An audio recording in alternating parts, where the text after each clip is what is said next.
that is Bayes theorem.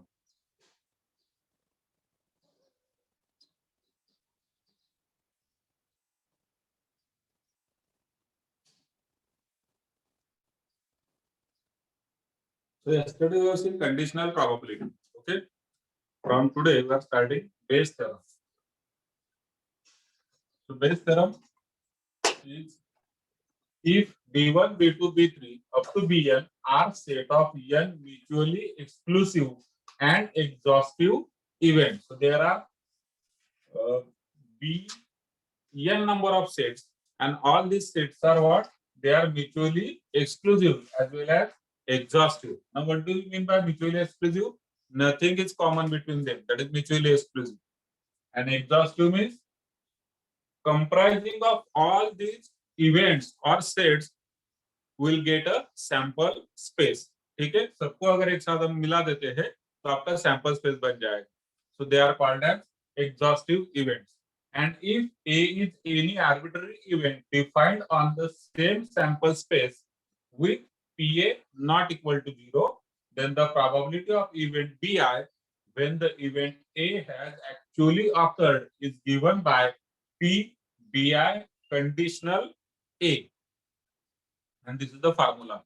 Notice that formula P BI conditional A equal to P BI into P A conditional BI divided by summation P A intersection BI. ठीक.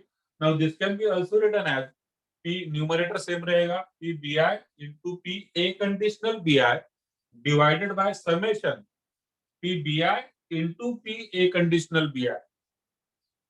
ठीक है, यहाँ पर सम है सबका. अब इस टाइप के जो प्रॉब्लम है बेस थ्योरम पे थोड़ा सा कॉम्प्लिकेटेड है, अच्छे से समझिएगा. पहले तो हमें ये देखना है कि एग्जैक्टली बेस थ्योरम का यूज कब होता है. ठीक है, किस प्रॉब्लम में बेस थ्योरम का यूज होता है. So again this is application of conditional probability. ठीक, हमने सबसे पहले क्या समझ लिया कि एक सैंपल स्पेस है. ठीक है, अब इसे डायग्राम की मदद से समझते हैं कि एग्जैक्टली होता क्या है Bayes theorem. This is the sample space which is divided into n number of sets और n number of events. कौन से B1, B2, B3 से कहां तक? Bn तक. मान लीजिए मैंने यहाँ पर दिखा दिया B1, फिर दूसरा होगा मान लीजिए this is B2, let us से दिस इज B3, फिर यहाँ पर आपने लिख दिया ये हो गया मान लीजिए B4, इधर है B5. ठीक, इधर कहीं पर आपका B6 है, यहाँ पर मैंने दिखा दिया दिस इज B7, इधर मान लीजिए B8 है. अब जरूरी नहीं कि ऐसे में सर्कुलर निकाल रहा हूँ, या इससे भी हो सकता है दिस इज B8, थोड़ा सा अलग शेप लेते हैं दिस इज B9. ठीक है, ऐसे कहाँ तक है? Bn तक. So the sample space is divided into n different sets or events. Let us say B1, B2, B3. So these are mutually exclusive. मतलब अब देखिए इसमें कुछ भी कॉमन नहीं है. जनरली हम वेन डायग्राम में दिखाते थे तो क्या है, एक सर्कल बाद में दूसरा सर्कल, दोनों के बीच में कॉमन होता था. यहाँ पर nothing is common in between all this sets. ठीक, अब ये एक बार सैंपल स्पेस आपने कंप्लीटली डिवाइड कर दिया. एग्जॉस्टिव भी है. एग्जॉस्टिव मतलब B1 से लेके Bn तक पूरा आपका जो है सैंपल स्पेस कवर कर लेंगे, पूरा सैंपल स्पेस कवर करेंगे, बचेगा कुछ भी नहीं. Next, if A is any arbitrary event, A अब एक अलग आर्बिट्ररी इवेंट हो गया. मान लीजिए ये सारे B1, B2, B3 क्या है? All these are bags. Bag 1, bag 2, bag 3, bag 4. ठीक है, ऐसे कुल मिला के मान लीजिए मेरे पास 10 बैग है, जो कि मेरा सैंपल स्पेस भी. 10 अलग अलग बैग, 10 अलग अलग बैग. ठीक है, इस बॉक्स में रखे हुए हैं, या फिर कंप्लीट बॉक्स है, इसमें 10 अलग अलग शेल्फ है. शेल्फ के हिसाब से आप समझ सकते हैं. ठीक, और इस बैग्स में 10 अलग अलग बैग में हर एक बैग में कुछ आइटम्स है. लेट अस से मार्बल्स है ऑफ डिफरेंट कलर्स.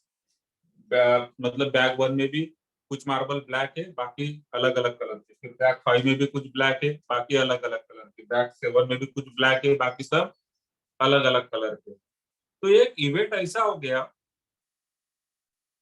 कि black marble, that is the event, black marble. ठीक है, और ये ब्लैक मार्बल हर कहीं पर है, मतलब जरूरी नहीं कि हर बैग में होगा, ये जरूरी नहीं है, लेकिन इस सैंपल स्पेस में जितने बैग है, मतलब कि 10 अगर बैग है, तो 10 बैग में से कहीं ना कहीं पर एक बैग में या 2 में या 3 में वहां पर ब्लैक मार्बल है। ठीक है, और हमें अगर उसकी प्रोबेबिलिटी निकालनी है तो इट इज लाइक दिस।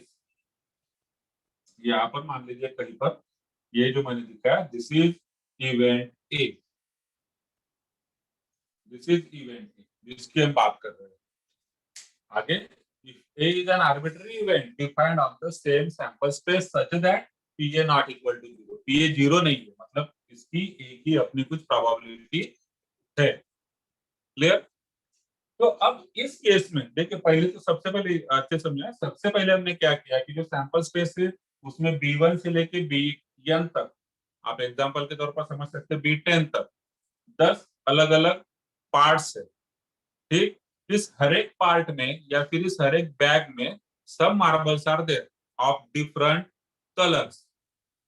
ठीक, अब ये एक ऐसा आर्बिट्ररी इवेंट हो गया कि जो हमें इंडिकेट करता है अ ब्लैक मार्बल।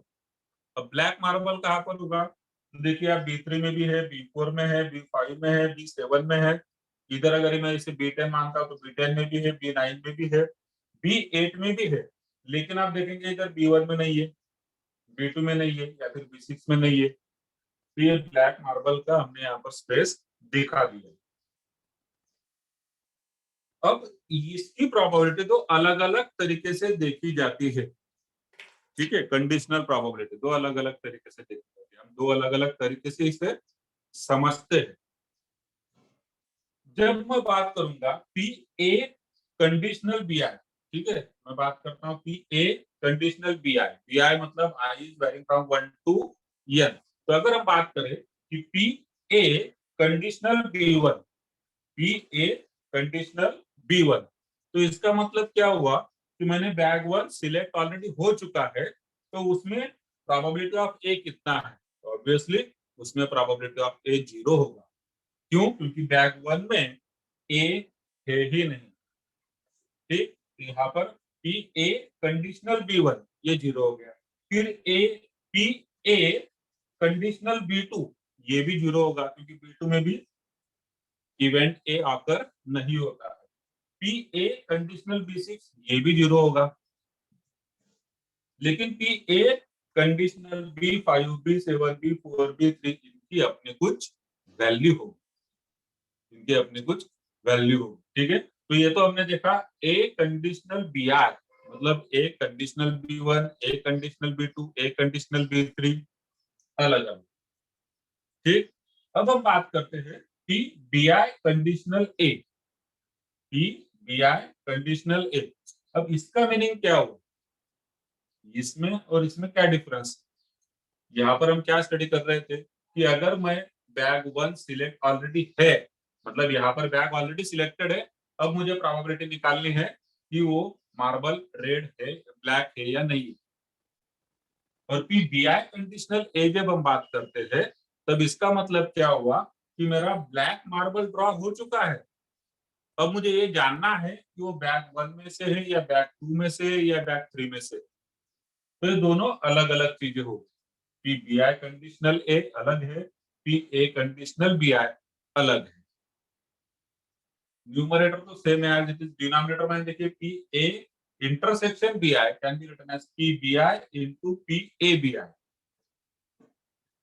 ठीक, अब यहाँ पर ये समेशन है, मतलब क्या, तो यहाँ पर सब जितने भी आपके बी है, मतलब B one B two B three B four जितने होंगे सबका सम लेना है हमने यहाँ पर डिनोमिनेटर, और न्यूमरेटर में जस्ट जिसकी हमें प्रोबेबिलिटी निकालनी है। अगर बैग वन की निकालनी है तो न्यूमरेटर में बैग वन होगा, बैग टू की निकालनी है तो न्यूमरेटर में बैग टू होगा, लेकिन डिनोमिनेटर में तो वन से लेके एन तक सारे बैग की आपकी एडिशन करनी है। So this becomes basically the sample space, ये सैंपल स्पेस हो जाता है। थोड़ा सा मैंने एक्सप्लेन किया, अब एग्जैक्टली हम प्रॉब्लम देखेंगे तब समझेंगे। यहाँ पर एक चीज ध्यान में रखिएगा, बैग सिलेक्ट करने की अपनी एक अलग प्रोबेबिलिटी होती है, क्योंकि यहाँ पर अगर मान लीजिए 10 बैग है तो हर एक बैग की प्रोबेबिलिटी क्या होगी सिलेक्शन की 1/10, क्योंकि 10 बैग में से अगर मैं एक बैग सिलेक्ट करता हूं तो 1/10 हो गया। ये तो हो गई बैग सिलेक्ट करने की प्रोबेबिलिटी। अब उस पर्टिकुलर बैग में मान लीजिए 10 डिफरेंट कलर के बॉल्स है या फिर मार्बल्स है, तो उसमें से मुझे एक या दो ब्लैक कलर का जो है उसकी प्रोबेबिलिटी निकालनी है, तो ये होता है पीए। पीए कंडीशनल B1, पीए कंडीशनल B2, इस तरीके से। ठीक, चलिए प्रॉब्लम के हम प्रॉब्लम से समझते हैं कि इसमें किस टाइप से हम सॉल्व करते हैं। First problem, exercise 9.4, question first. There are 3 bags, each containing 100 marbles. ठीक है, there are 3 bags, each containing 100 marbles. तो अगर सबसे पहले अगर मेरे पास 3 बैग्स है, कितने बैग्स है? 3 बैग्स, मतलब B1, B2 और B3। तो इनकी अपने पहले तो हम बैग सिलेक्ट करेंगे। सबसे पहले हम बैग सिलेक्ट करते हैं, तो बैग सिलेक्शन की प्रोबेबिलिटी क्या होगी? P B1 equal to P B2 equal to P B3 equal to 1/3। Bag selection की प्रोबेबिलिटी सबकी सेम ही होगी। 3 में से हम कोई एक बैग सिलेक्ट करेंगे। आगे bag 1 has 75 red and 25 blue marble, bag 2 has 60 red, 40 blue marble, bag 3 has 45 red, 55 blue marbles. One of the bags is chosen at random. One of the bags is chosen at random. तो उसकी probability हमने निकाली। Bag choose करने का probability क्या है? Bag 1 लेंगे या 2 या 3, तीनों की प्रोबेबिलिटी सेम होगी 1/3। आगे, and a marble is picked from the chosen bag. And a marble is picked from the chosen bag. What is the probability that the chosen marble is red? ठीक है, पहले तो हमने बैग सिलेक्ट किया, उसके बाद हमने मार्बल चूज किया, और मार्बल चूज करने के बाद उस मार्बल का कलर रेड है या रेड है, इसकी प्रोबेबिलिटी हमें निकालनी। ठीक, तो अब देखिए बैग 1, बैग 2, बैग 3 तीनों में अब मैं निकालता हूं डिफरेंट प्रोबेबिलिटी।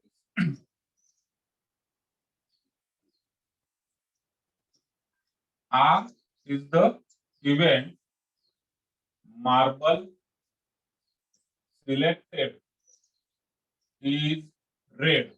Red color ही बोला है ना? Marble selected is red. So that is the R is that particular event. अब रेड मार्बल जो है बैग 1 में भी है, बैग 2 में भी है, बैग 3 में भी है। अब हम निकालेंगे conditional probability, probability of R conditional B1, probability of R conditional B1। इसका मीनिंग क्या होता है? Probability of red marble when bag 1 has already been chosen. तो बैग 1 आपने चूज कर लिया है। अब बैग 1 में रेड मार्बल कितने हैं? तो बैग 1 में रेड मार्बल 75 है आउट ऑफ टोटल 100। ठीक है, so this is nothing but 25 3 जा 25 4 जा। सेम चीज हम निकाल दे conditional probability of red from bag 2। अब देखिए बैग 2 में कितने red marble? 60। So this is 60 divided by 100, which is nothing but 23 जा 25 जा। सेम प्रोबेबिलिटी हमारी बैग 3 से भी आएगी। भाई बैग 3 में कितने रेड मार्बल है? अगर मेरा बैग 3 सिलेक्ट हुआ है तो रेड मार्बल कितना है? That is R conditional B3। उसमें 45 रेड मार्बल्स है, सो 45 डिवाइडेड बाय 100, 5 से कटिंग होगा 5 9 जा 520 जा। ठीक, अब नीचे हम निकालेंगे therefore probability of red marble which is equal to P R, है ना? ये जो R event P R which is equal, red marble की प्रोबेबिलिटी निकालनी है। अब रेड मार्बल बैग 1 में भी है, बैग 2 में भी, बैग 3 में। क्लियर? अब सबसे पहले तो क्या होगा, अगर आप बैग 1 चूज करते हैं तो उसमें प्रोबेबिलिटी कुछ अलग है, बैग 2 चूज करेंगे उसमें अलग, बैग 3 में अलग। तो हम इसको किस तरीके से लिखेंगे, अगर मैं बैग 1 चूज होता है मतलब या तो बैग 1 से होगा या बैग 2 से, तो मैं बोली उसी तरीके से रहा हूँ, आइदर बैग 1 और बैग 2 और बैग। अगर बैग 1 है तो फिर उसमें रेड की प्रोबेबिलिटी कितनी, और मीन्स अगेन एडिशन। अगर बैग 2 है तो उसमें रेड की प्रोबेबिलिटी कितनी, और मीन्स एडिशन। अगर बैग आपका 3 है तो उसमें रेड की प्रोबेबिलिटी कितनी। This is your answer. ठीक, यहां से हमें आंसर मिलेगा, या तो बैग 1 सिलेक्ट होगा और बैग 2 और बैग 3। बैग 1 हुआ तो उसमें and bag 1 and red, bag 2 and red in bag 2, bag 3 and red in bag 3, यहाँ पर 3 हो गया।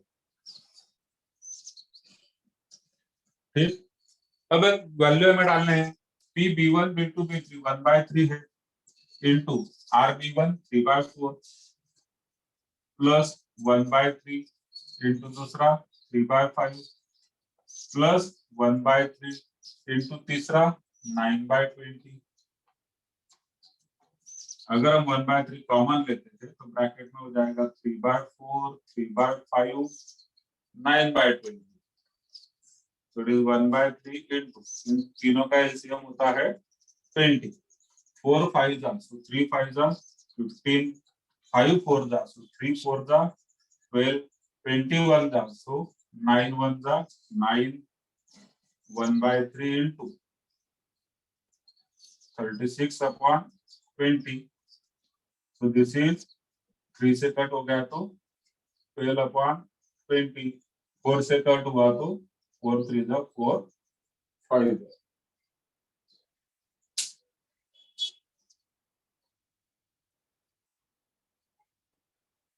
ठीक, so this is example of conditional probability। दो अलग अलग इवेंट है, बैग चूज करना अलग इवेंट हो गया, उसकी अलग प्रोबेबिलिटी होगी, और रेड मार्बल चूज करना एक अलग इवेंट हो गया, उसकी अलग probability.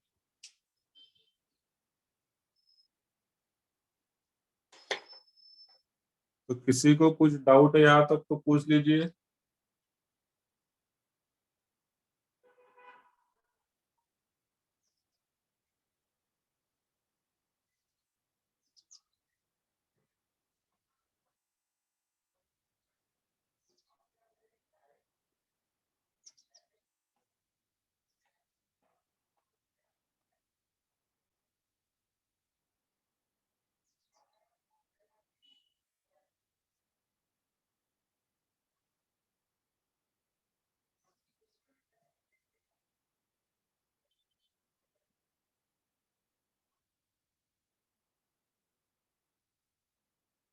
Okay Kalyani, base theorem एकदा परत एकदा सांगतो बघा, बेस थेरम मध्ये काय असणार आहे, सॅम्पल स्पेस आहे, सॅम्पल स्पेसला मी वेगवेगळ्या म्युच्युअली एक्सक्लुझिव्ह आणि एक्झॉस्टिव्ह इव्हेंट मध्ये आपण डिफाइन केलेला आहे किंवा डिवाइड केलेला आहे, B1 B2 B3 up to let us से Bn। जसं की या एक्झाम्पल मध्ये 3 बॅग होत्या B1 B2 B3। Second thing, या सर्वांमध्ये काहीतरी एक कॉमन आर्बिट्ररी इव्हेंट असणार आहे की जो काही बॅग मध्ये असेल काही बॅग मध्ये नसेल, त्याला मी म्हटलं हा arbitrary event A. In this case हा ए B1 B2 आणि B6 मध्ये नाहीये, मात्र इतर बॅग्स मध्ये तो आहे। आता इतर बॅग म्हणजेच काय आहेत, त्या डिफरंट सेट्स आहेत, हे इतर बॅग आपण जे म्हटलेलं आहे। एक्झाम्पल मध्ये जर पाहिलं तर एक्झाम्पल कसं आहे आपला, आता फर्स्ट एक्झाम्पल की 3 बॅग आहेत, आता 3 बॅग आहेत म्हणजे तिघ बॅगचं सिलेक्शन ची प्रोबॅबिलिटी काय असणार आहे, 1/3। टोटल बॅग किती 3, सिलेक्ट किती करणार 1, प्रोबॅबिलिटी झाली 1/3। तिघांची सेम प्रोबॅबिलिटी असणार। पुढे इव्हेंट कुठला आहे आपल्याला, मार्बल सिलेक्टेड इज रेड। ठीक, मार्बल कुठला पाहिजे, रेड पाहिजे। Now this red marble can be from either bag 1 और बॅग 2 और बॅग 3। तिघ बॅग मध्ये आहे तो, बॅग 1 मध्ये टोटल 100 आहे, बॅग 2 मध्ये पण टोटल 100, बॅग 3 मध्ये टोटल 100। त्यांच्यामध्ये रेड किती, 1 मध्ये 75, 2 मध्ये 60, 3 मध्ये 45. हे बाकीचं कॅल्क्युलेशन आहे, ते तुम्ही समजू शकता. पुढे मला प्रोबॅबिलिटी कशाची पाहिजे, the selected marble is red, that is probability of red marble. Probability of red marble. ठीक. सो मार्बल चूज करण्याच्या अगोदर मी बॅग चूज करणार आहे, एवढं लक्षात घ्या. माझ्याकडे 3 डिफरंट बॅग आहेत. याच्या अगोदर आपण काय शिकलो माहितीये का, एकाच बॅग मध्ये 2 marbles are drawn, 2 balls are drawn from a pack of 52 cards. आपण काय कार्ड ड्रॉ करत होतो, येतं लक्षात. या ठिकाणी मात्र काय आहे, 3 वेगवेगळ्या बॅग आहेत. 3 वेगवेगळ्या बॅग आहेत. Bag 1, bag 2, bag 3. मला रेड मार्बलची प्रॉपर्टी पाहिजे, रेड मार्बलची. मग अगोदर तर माझ्याकडे काय प्रश्न येणार की मी बॅग कुठली चूज करू. म्हणजे अगोदर मी काय करणार, बॅग चूज करणार. बॅग चूज केल्यानंतर मी त्याच्यामधून मार्बल चूज करणार. सो 2 डिफरंट ऍक्टिव्हिटी आहेत, वन आफ्टर द अदर. ठीक. अगोदर बॅग चूज करण्याचे आपण करू. म्हटलं आता रेड मार्बलची प्रॉपर्टी काय, either I will choose bag 1 or bag 2 or bag 3.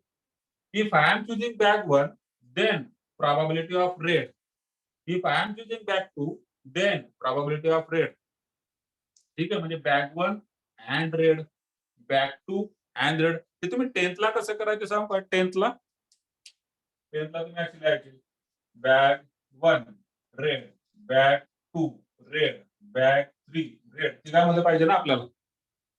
Red कुठेही असू शकतो. एकतर बॅग 1 रेड असेल, और बॅग 2 रेड असेल, और बॅग 3 रेड असेल.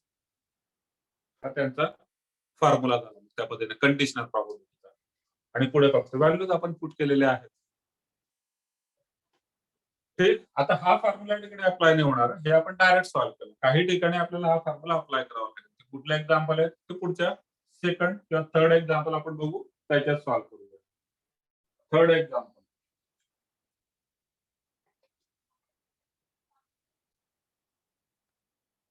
क्लिअर आहे का कळल्याने. आता 2 वेगवेगळ्या इव्हेंट आहेत, लक्षात घ्या. 2 वेगवेगळ्या इव्हेंट आहेत. बॅग चूज करणे हे एक वेगळं काम आहे आणि मार्बल चूज करणे हे एक वेगळं काम आहे. So 2 different task are there.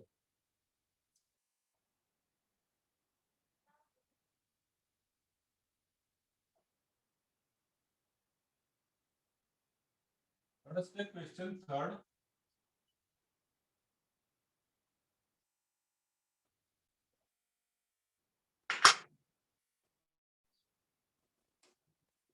Question third.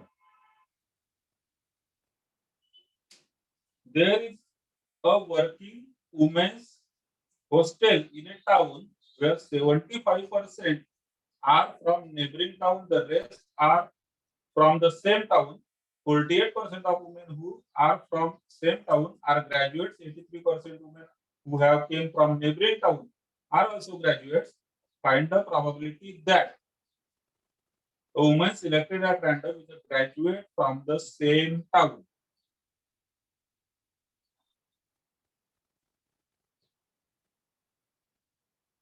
आता लक्षात घ्या, या ठिकाणी जी प्रॉबॅबिलिटी दिलेली आहे ती सगळ्या ठिकाणी पर्सेंट मध्ये दिलेली आहे. टोटल नंबर ऑफ वुमेन वगैरे दिलेलं नाही, बट प्रॉबॅबिलिटी दिलेली आहे पर्सेंट मध्ये. म्हणजे अशा केसमध्ये ज्यावेळेस प्रॉबॅबिलिटी पर्सेंट मध्ये असेल आणि टोटल नंबर आपल्याला दिलेला नसेल, तर आपण त्यांना 100 घेऊ शकतो, just for the sake of simplicity of the calculation. ठीक आहे. 100% मध्ये आपण काय म्हणतो, 100% इज टोटल 1. ठीक. तर टोटल जी सॅम्पल स्पेस आहे म्हणजे number of women. So let total number of women equal to 100 and therefore NS म्हणजे सॅम्पल स्पेस. टोटल वुमेन आपण किती आहे तर समजूया 100 womens are there. 100 women are there in a hostel. Now these women are from 2 different towns.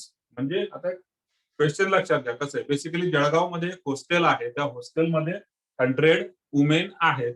त्याच्यातल्या ज्या काही women आहेत त्या नेबरिंग टाउन म्हणजे भुसावळ वगैरे, भुसावळ, पारधी इथल्या दुसऱ्या शहरातल्या आहेत आणि काही वुमेन या सेम सिटी मधल्या आहेत, सेम टाउन. काही वुमेन आहे सेम सिटी मधल्या. आता काही म्हणजे नेमक्या किती ते आपण या ठिकाणी बघूया.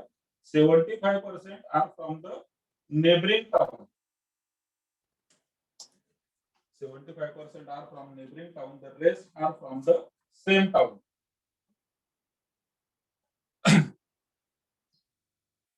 So let N is equal to women from neighboring town.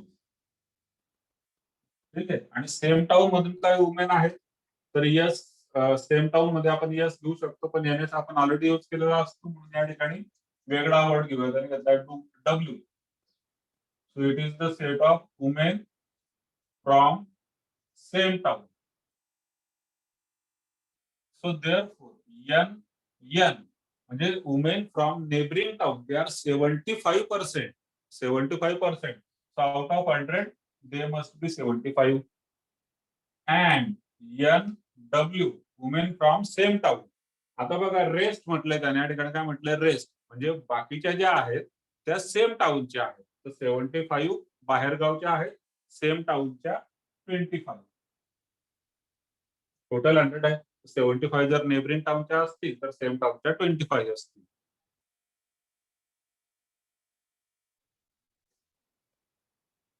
मग यांची सेपरेट प्रॉपर्टी काय येणार. Therefore PN is 75/100 which can be written as 3/4 and PW is 25/100 that is 1/4. तर आपण अगोदर वुमेन डिवाइड करून घेतलं. ठीक आहे. अगोदर वुमेन डिवाइड केला. टोटल सॅम्पल स्पेस 100 म्हणजे हा सॅम्पल स्पेस कितीचा 100चा. मागच्या क्वेश्चन मध्ये 3 बॅग होत्या. Bag 1, bag 2, bag 3. या क्वेश्चन मध्ये 2 बॅग आहेत, फक्त 2 बॅग. ही एक बॅग, ही दुसरी बॅग. म्हणजे इकडे 75, इकडे 25. दोघे मिळून झाले कम्प्लीट 100. याची प्रोबॅबिलिटी 75%, याची 25%. म्हणजे 3/4 आणि 1/4. हा झाला विषय सॅम्पल स्पेसचा. आता याच्यामध्ये ग्रॅज्युएटचा विषय येणार. या वुमेन मध्ये काही ग्रॅज्युएट आहेत, काही ग्रॅज्युएट नाहीये. तर त्यांची प्रोबॅबिलिटी बघूया. पुढे त्याने स्टेटमेंट काय दिलेलं आहे. 48% of women who are from the same town are graduates. Same town मध्ये ग्रॅज्युएट. तर आपण यानंतर ग्रॅज्युएटचा एक सेट घेऊया. So let G is equal to graduate women. G is equal to graduate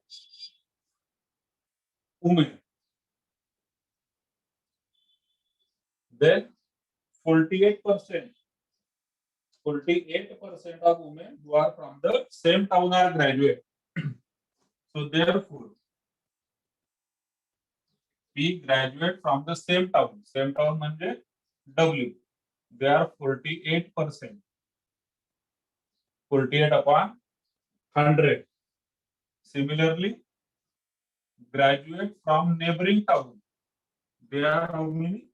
83%. That is 83/100.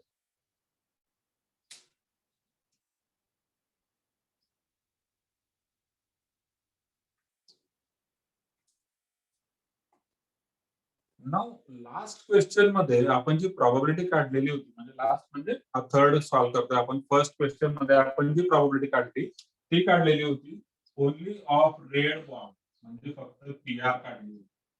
Same जर मला या क्वेश्चन मध्ये ओनली ग्रॅज्युएट वुमेनची प्रोबॅबिलिटी काढायची असेल, ओनली ग्रॅज्युएट, ठीक आहे, तर ती असणार आहे PG according to the last question. Whether the women selected is graduate or not. ठीक आहे, ती ग्रॅज्युएट आहे किंवा नाही. एवढंच जर मला प्रोबॅबिलिटी फाइंड आउट करायची असेल तर या पद्धतीने PG किंवा PR, म्हणजे मागचा क्वेश्चन जो सॉल्व्ह केला त्यानुसार होणार. फक्त कंडिशनल प्रोबॅबिलिटी. बेस थेरम त्या ठिकाणी लागत नाही. आता बेस थेरम का लागतो, क्वेश्चन परत एकदा रीड करा. प्रोबॅबिलिटी त्याने या ठिकाणी कशाची विचारलेली आहे. What is the probability that the women selected is a graduate from the same town. म्हणजे ग्रॅज्युएट तर आहेच पण from the same town, neighbouring टाउनची नाही चालणार.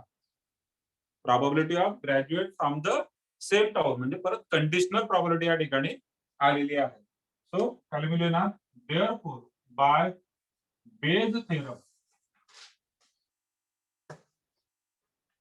probability of graduate women from the same town. Graduate women from the same town.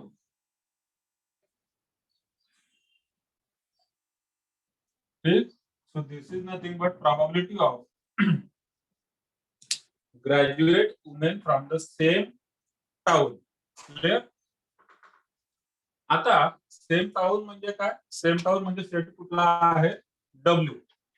ठीक आहे, same town म्हणजे डब्ल्यू. सो जी तुम्ही ग्रॅज्युएट वुमेन सिलेक्ट केलेली आहे, the woman selected is graduate from the same town. The woman selected is graduate from the same town. So it is PW conditional G. PW conditional G. आणि याकरता आपण हा theorem use करणार. कुठला? Base theorem. Base theorem मध्ये PBI conditional A is equal to PBI into PA conditional BI. इथे येणार PW इकडे देतो खाली PW into P A conditional BI. याला तुम्हाला रिवर्स करायचा आहे. G conditional W divided by PW into PG conditional W divided by. आता बघा दोघं टोटल होणार summation. Summation of PBI into PABI. हे कुठल्या प्रकारे होणार? P हा सेम तर येणारच आहे. W into PG conditional W plus so this is from the same town. तर सेम टाउनचे घेतले प्लस नेबरिंग टाउनचे. तर नेबरिंग टाउन मध्ये काय होणार? नेबरिंग टाउन मध्ये सेट आहे एन, तर होणार PN into PG conditional N.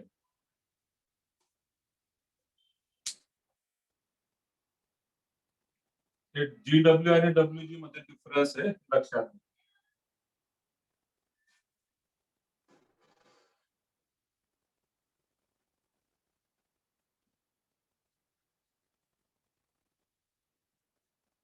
परत